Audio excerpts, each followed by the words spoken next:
Welcome back to Plot Twist, where we've been talking about Easter, or more specifically, Jesus' death and resurrection and how it was the greatest plot twist of all time.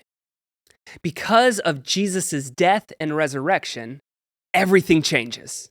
This week, I want to start by asking you a question.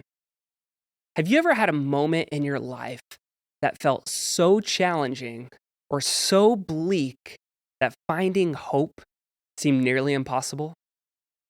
I know we're starting out today with a pretty heavy question, and I'm going to warn you, the story I'm about to share isn't much lighter. This is a picture of my grandma. For most of my life, my grandma lived right down the street from me, and nearly every Saturday morning, I would go over to her house and eat her famous Austrian pancakes. In high school, I'd call her up right after I finished swim practice on Saturday morning, and she'd answer knowing it was me and not even say hello, simply asking, "How hungry are you?" And it never failed that when I showed up at her door, she'd be waiting for me with 5 pancakes, a plate of eggs, and a glass of strawberry milk. Now, fast forward to post-college. I'm now living in California, and I call her from time to time, and she makes comments like, "I'm not sure I can make pancakes anymore." And I kind of laugh it off, thinking, "Oh, Grandma." Then one time, I'm visiting my family, and I went to my grandma's house, expecting everything to be just like it had always been. But this time, it was different. There weren't any pancakes. Not because she didn't have the ingredients, but because she actually didn't remember how. You see, as she got older, her memory started to fade. And what used to be second nature was now a missing memory. Life had changed. And I wasn't sure if it would ever be the same. Now, like last week, we're going to take a few moments during our time together for you to have a short conversation with the people around you. And we're going to go ahead and do that now. So for the next 3 minutes, I want you to turn to the people around you and answer this question. When life is painful or overwhelming, what helps you find hope again?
30 more seconds. Start wrapping up your conversations.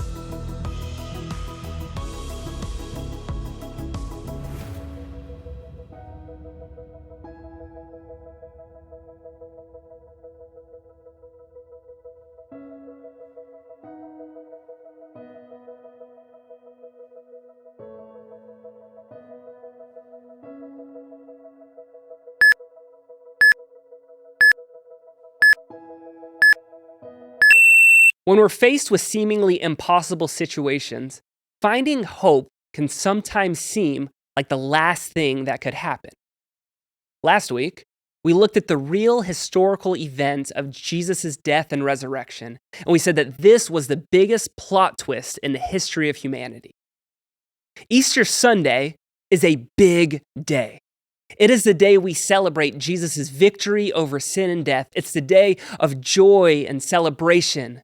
But I'll tell you, the good news of Easter Sunday 2,000 years ago didn't erase the horrible things Jesus and his friends endured leading up to Jesus' resurrection. You see, Jesus' resurrection, it showed us that Jesus can make dead things alive again and can make broken things new again. But that doesn't erase what had happened. It doesn't mean death and brokenness never happened. Jesus' friends had still seen their friend Jesus arrested, humiliated, and die on a cross. They had survived what was probably the most traumatizing experience of their lives. And today, we're picking up immediately after where we left off last week. Now, if you remember, Mary, Peter, and John went to where Jesus was buried a few days after his death. But when they arrived, the tomb was empty. They freaked out, thinking somebody had stolen Jesus' body, but then Jesus appears to Mary, he comforts her, and he tells her, "Go tell the rest of the disciples that I am alive." Now imagine you're one of the disciples who wasn't at the tomb that day. You've given the last 3 years of your life to following Jesus. You've given up everything. People know you're a follower of Jesus, but now that person, Jesus, had been arrested and killed. What do you think would be going on or going through your mind at that time? Am I next? What is happening? Was I wrong to follow this guy all this time? I mean, talk about a hopeless situation. Now we pick up the story in John 20 and we find the disciples there together and they're locked in a room for fear of the religious leaders who came after Jesus thinking, we're going to be next. And in John 20 verse 19, we read this. Jesus came and stood among them and said, "Peace be with you." After he said this, he showed them his hands and his side, and the disciples were overjoyed when they saw the Lord. Again, Jesus said, "Peace be with you. As the Father has sent me, I am sending you." And with that, he breathed on them and said, "Receive the Holy Spirit." Do you see what Jesus did? When his friends were feeling lost and hopeless, what did Jesus do? He went straight to them. He didn't even wait for them to open the door. He simply appeared right in their midst of their fear and their pain. And his first words were, "Peace be with you." He knew the fear and the anxiety that they felt, and he chose to speak life into that pain. Peace be with you. Giving them reassurance that they really could have peace again, and he was there to help them find it. And then he showed them his pierced hand and his scarred side. He didn't get angry at them for not believing or hit them with, "I told you so." Instead, Jesus gently and patiently helped them believe that the good news they'd heard really was true after all. But then, Jesus did something else incredible. He breathed on them. Now, wait, what? Incredible? That sounds a little weird. Like if somebody walks up to me and just breathes on me, I'm not really going to be a big fan. Like I hope he brushed his teeth after being in the tomb for a few days because that's got to smell gross. But what's going on? When Jesus breathes on them, he says, receive the Holy Spirit. He offered them his Spirit, the Holy Spirit who Jesus had been promising to send them. In other places of the Bible, we read that the Holy Spirit is God's presence dwelling within us. The Holy Spirit is our helper, our teacher, our comforter, and so much more. See what Jesus was doing? Well, what he wasn't doing is he wasn't telling his disciples, hey, get over all those horrible things that had happened to you. He wasn't even promising them that nothing bad was going to happen to them again or sometime in the future. Instead, what Jesus did is he met them in their pain and he gave them his Spirit. His Spirit who would always be there with them. In the moments that seem impossible or hopeless, he gave them a promise that they will no longer go through those things alone. With Jesus, this isn't a false hope, the kind that promises everything will be okay, even when it probably won't. With Jesus, it's not this sort of toxic positivity, the kind that says, just be happy when everything else seems to be falling apart. With Jesus, it's this kind of hope that acknowledges our pain is real. Your pain is real.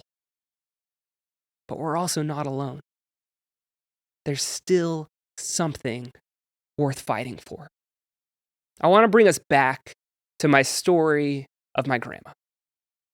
After that trip home, when it really began to sink in that my grandma was getting older and that her memory was gone, I had to adjust to a new reality. Things would never be the same. Anytime I called her, I'd wonder, would she know who I am? Would she remember all of the mornings we spent together? In those times, finding hope was difficult. My grandma passed away in the summer of 2019, and when she passed, she remembered very little. But a couple of months beforehand, my mom FaceTimed me and my wife, and sorry if I get choked up, it's still a little tender. But my mom FaceTimed me because my grandma was having a good moment. And I will never forget that call.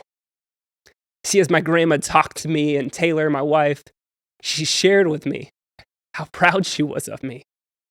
She said a blessing over us. And she praised God for us. That was the last real conversation I had with her. And I'll tell you this, Jesus used that conversation to give me hope. Not hope that she would be healed and that everything would be great, because that wasn't happening. But instead, hope in the reminder that he is with me and with her, even though life is hard and sometimes situations can't be fixed. But those moments, they don't have the final say over our lives. You see, because of Jesus' death and resurrection, death doesn't have the final say over our lives because there is hope and new life in Jesus. And when I was with my grandma when she passed, I hurt so deeply, but there was also this peace because I knew Jesus was with us. Jesus was holding her, was holding me, and now she is with him. See, when Jesus was killed, his disciples feared that all hope was lost. In the early days of the church, many of Jesus' followers had those same fears, but with Jesus, there is always one more plot twist in the works. Because when all seems lost, Jesus is our hope. Now, I want you to circle up with your friends once again, and for the next 7 minutes, I want you to discuss these questions. In what ways do you think the hope Jesus offers is more than just optimism or wishful thinking? And the second is this: has Jesus ever given you hope during a difficult time? And share about that experience. We'll come back right after that break.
We have 30 more seconds. Start wrapping up your conversations.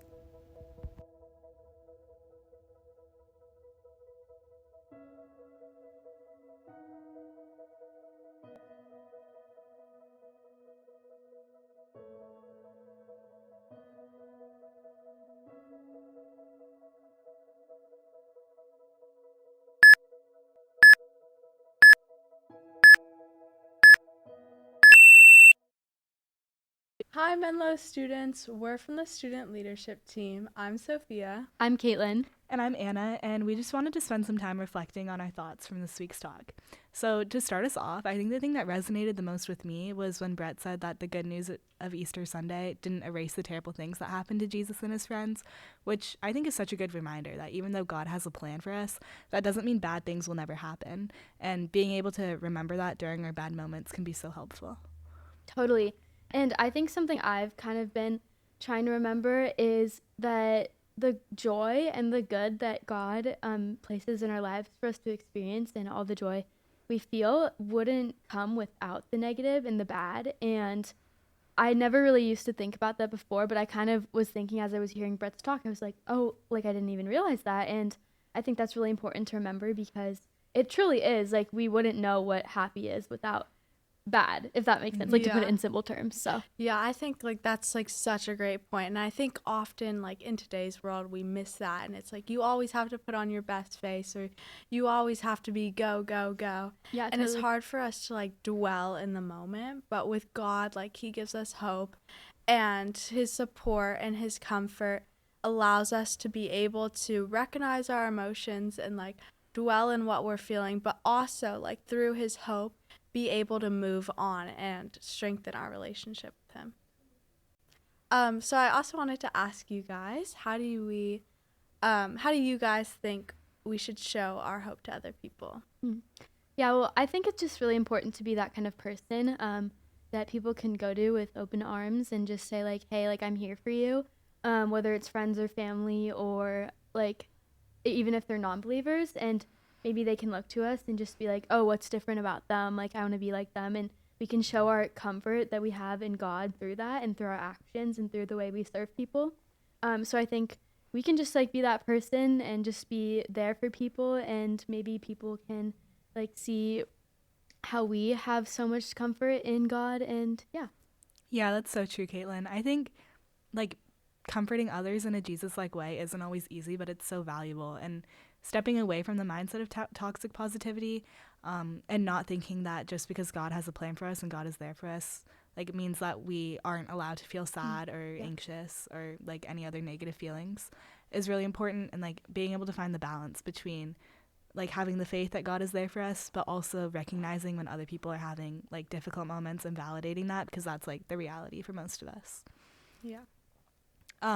So like I'm wondering, like, how do you think we can embody that in ourselves too, to like be the example for others of like knowing that God is there for us in hopeful or in hopeless situations? Yeah, I think one situation in my life where I really feel God's hope is in my friend group right now. So I'm not going to get into the details, but we've kind of drifted apart, and it's brought a lot of sadness into my life. But I've been able to find comfort and hope in God, and he's just shown me that like whatever I'm feeling now is totally okay and valid, but it's just a small portion of what he has planned for me, and there's so much more to life and so much more to a life with him. And I think just recognizing that, and recognizing that he is like the only permanent thing, and that to enjoy what we have now, but again, like recognize that it's not permanent. yeah. And I think that like for me, I can apply that to like so many areas of my life. I know for you both too, we're all going through the process of college and getting acceptances and rejections and everything. And it's really hard in the moment to get a rejection. It's like a knife to your chest. It's like, oh, like I wanted to go to this place, but you know, God like opens and closes all these doors, and maybe we don't expect it until it happens. But when it does happen, you realize like the options you're given, and maybe God is just saying like, hey, like I can see you here. And that's really comforting, because I know I've experienced that on my own account. And I've just kind of had a more open mind recently about it, and knowing that wherever I end up, God is just going to place me in the perfect place. And even if it doesn't end up the way I want it to, like you said, nothing's Yeah. permanent. So yeah, Yeah, exactly. Every rejection is a redirection. redirection. Period. Yeah, I love getting to talk to you guys, and I hope you all have great conversations in life group too. Yeah. Well, so we'll see you next week. Bye. See ya.